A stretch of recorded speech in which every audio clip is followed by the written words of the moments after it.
When it comes to human relationships, things can get tricky pretty quickly. Things can get very difficult very fast, and things can go off the rails faster than a train, which I've had some experience with myself. Today, I want to actually share with you a couple of the lessons that I've learned from over the next couple episodes. I want to share with you some of the lessons that I've learned from living life. Like I've said before, I've had a lot of compound experience, and God has been very faithful to... This is so cool. Listen to this. God has been very faithful to bring me through experiences that challenge me. When we think about God's faithfulness, we usually think, oh, he's been so faithful. He's been so good to me. My life has been easy. I've had the blessing of peace and health and abundance. But we never stop to think about the fact that maybe that's not always the best thing for us.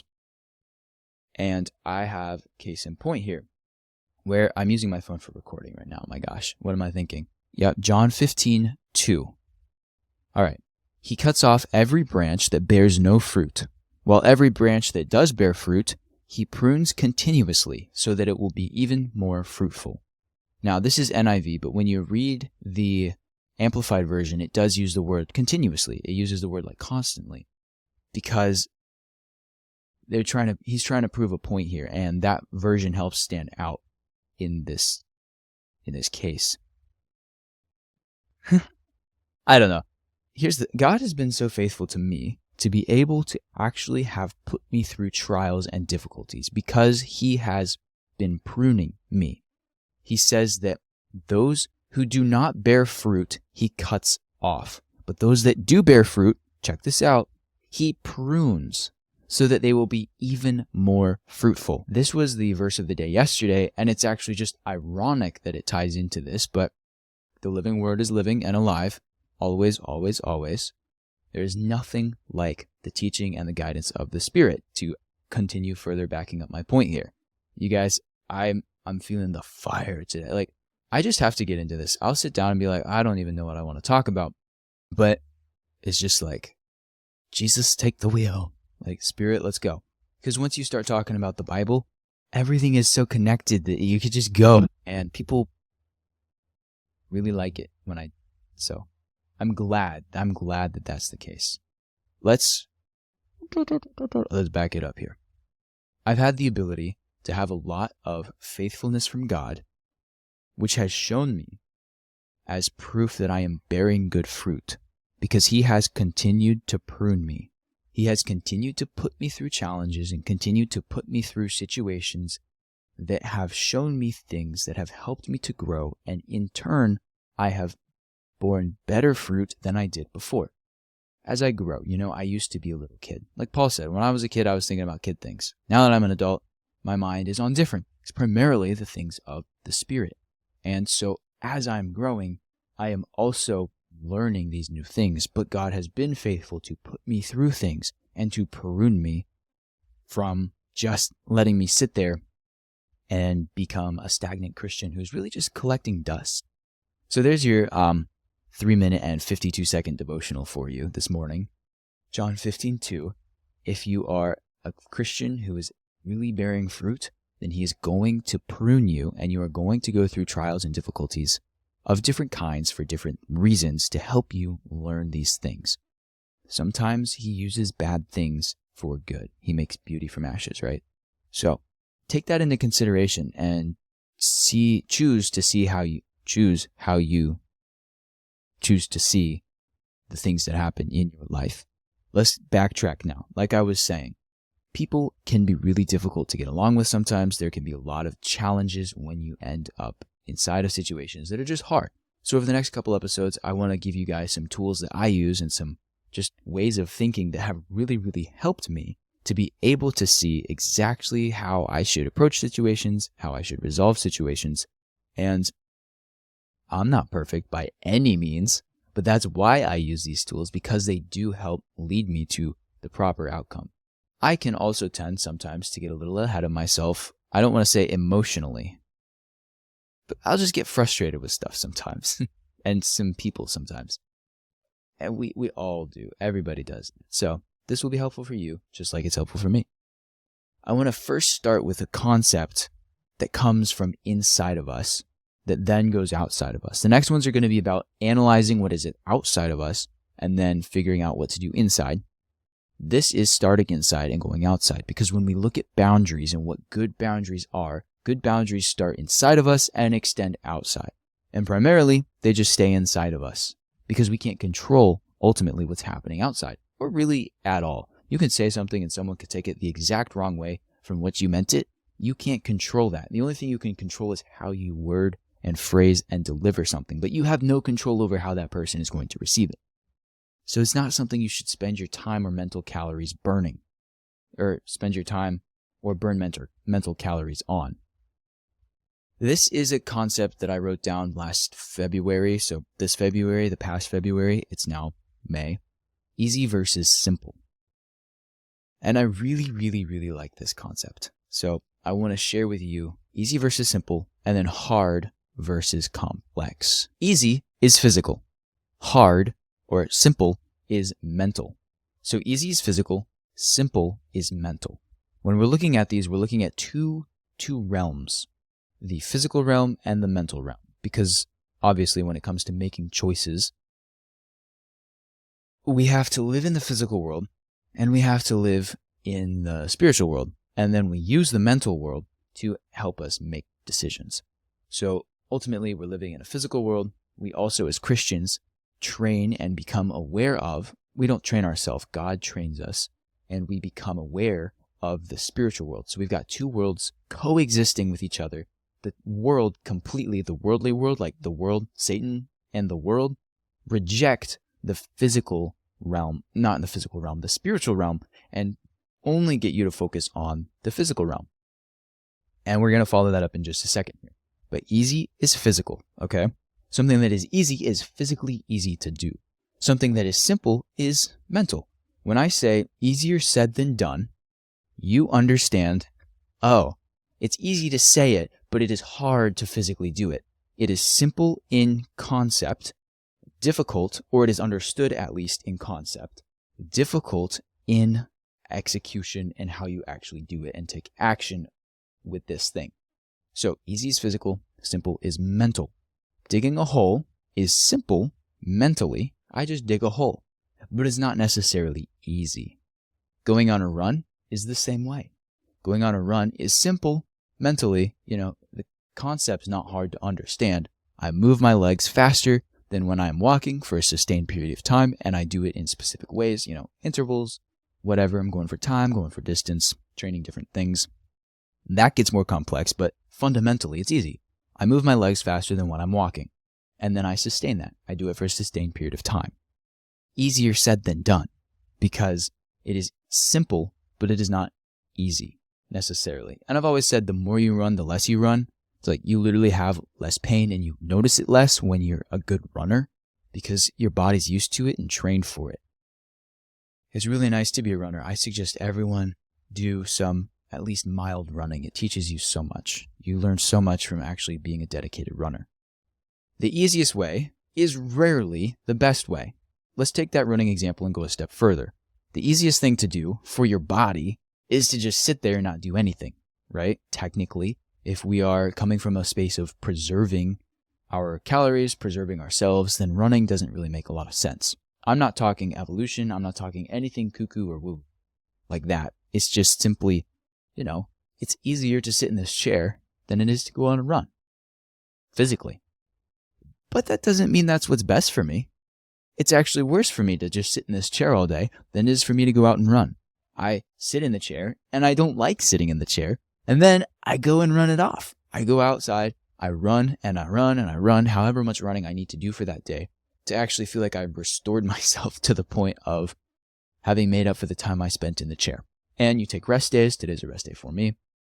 You do the stuff like, there's different kinds of exercise, but easy path is not the best path for me in that sense. I could sit here all day. I could play video games if I wanted to, but I don't. I choose to go outside and run instead. And that is ultimately so much better for my body, keeps me in shape.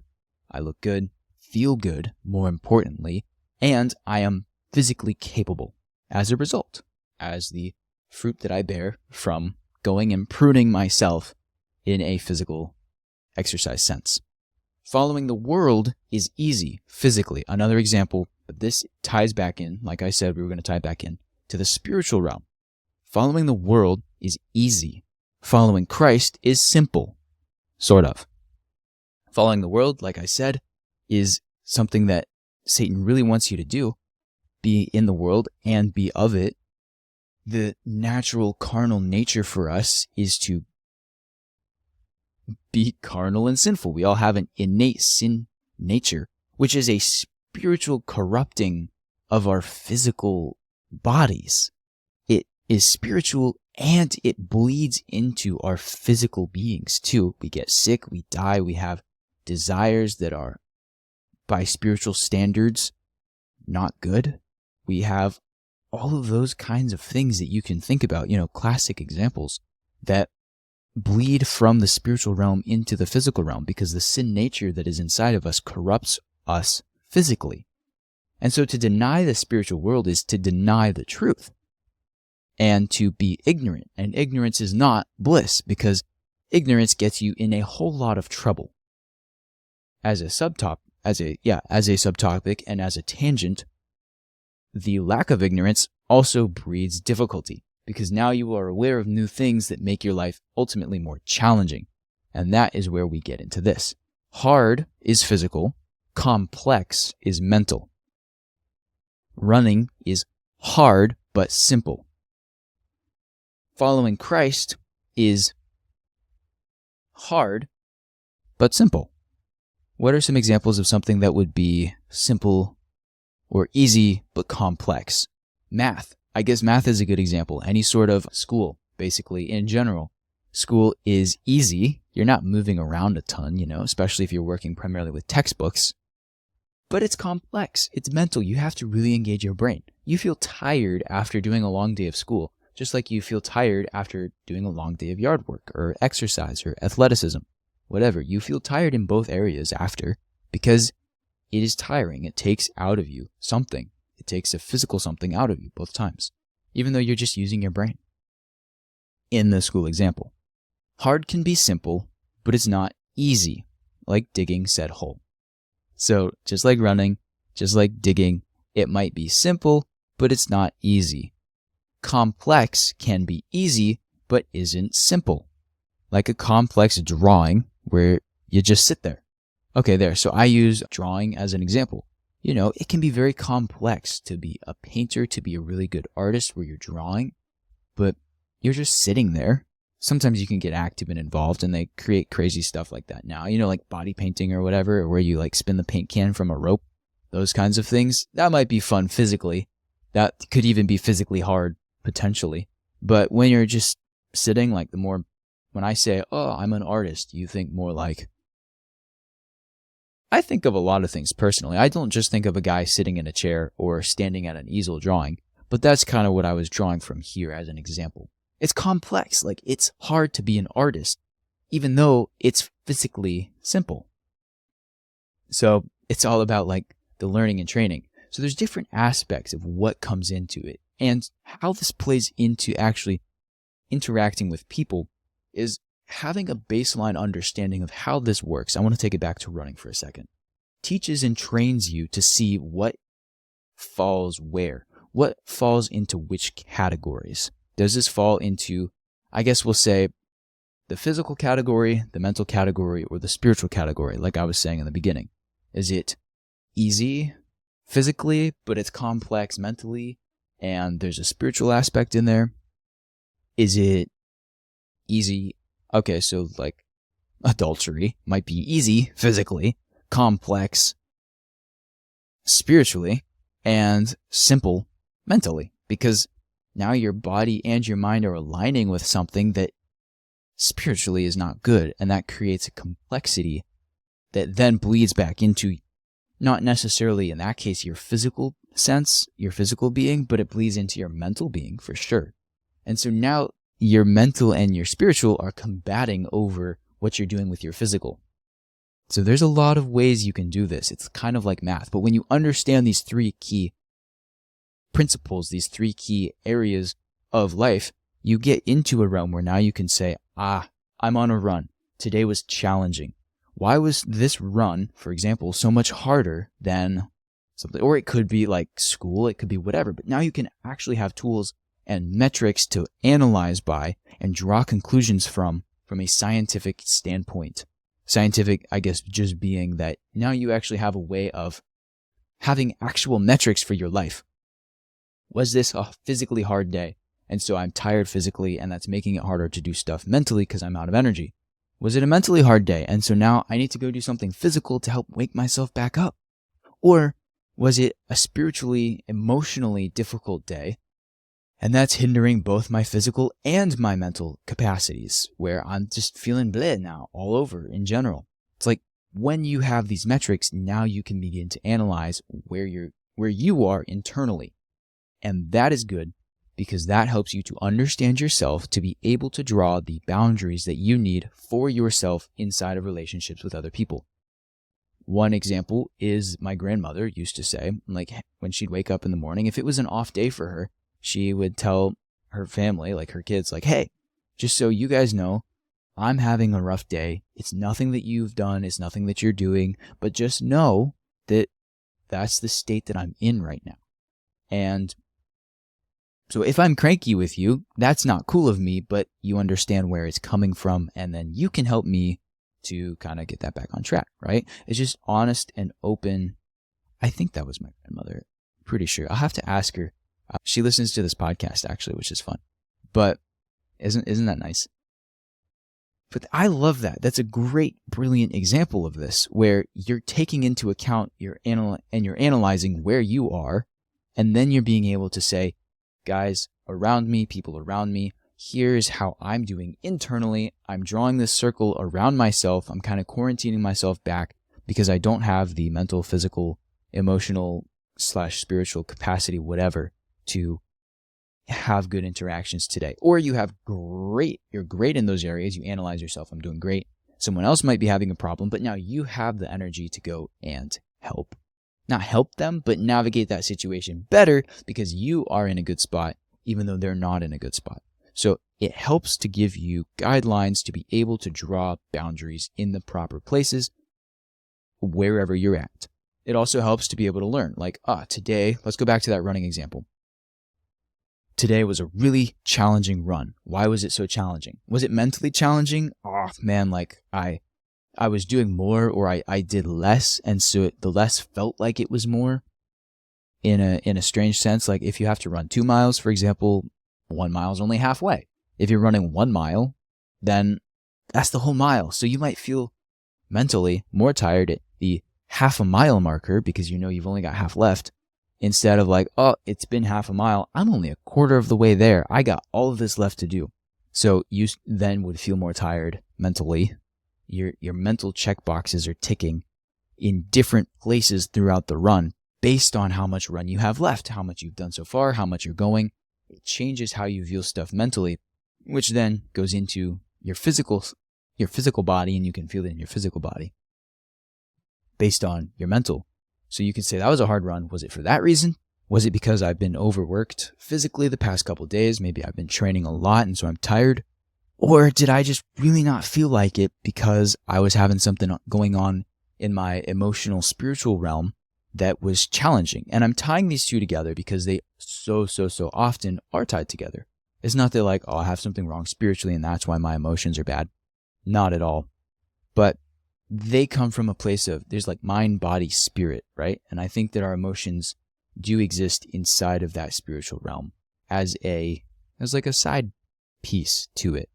That's how we can best interpret it. It's like, we all know we have something more to ourselves than just a body and a brain, right? The world will tell us you're just a body and a brain, and emotions don't mean anything. They're just, electrical signals going off in your head. And while that may be true to help as like translators into the physical world and to our physical beings, we intrinsically know that we are more than just a body and a brain and electrical signals going off in our heads to make us feel happy or sad. And so that is where you can use this and take this and say, now I understand what's going on with me, and now I can react accordingly with whatever it is I need to do to get today done, to get through today and do the best job today that I can. And we're never going to do it perfectly. That's why we need Jesus. That's why we need Christ, because he was able to do it perfectly where we are not. We're going to get cranky. We're going to trip up. We sin all the time.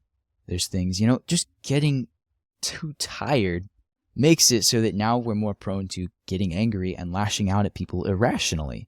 Or just examples like that, where even our physical state influences what we're doing spiritually. And so there are so many, it's all interconnected, and they're not meant to be separate. They're meant to be the exact same thing. And so the world tries and separates it. Even different religions try and separate. They'll say physical world bad, spiritual world good. Or they'll say like you can't separate them, but that means that now to get into the spiritual world, you have to do good in the physical world, and it puts an emphasis back on the physical world. And so there's a lot of confusion and chaos that goes into it when you have different religions, but that's not the point.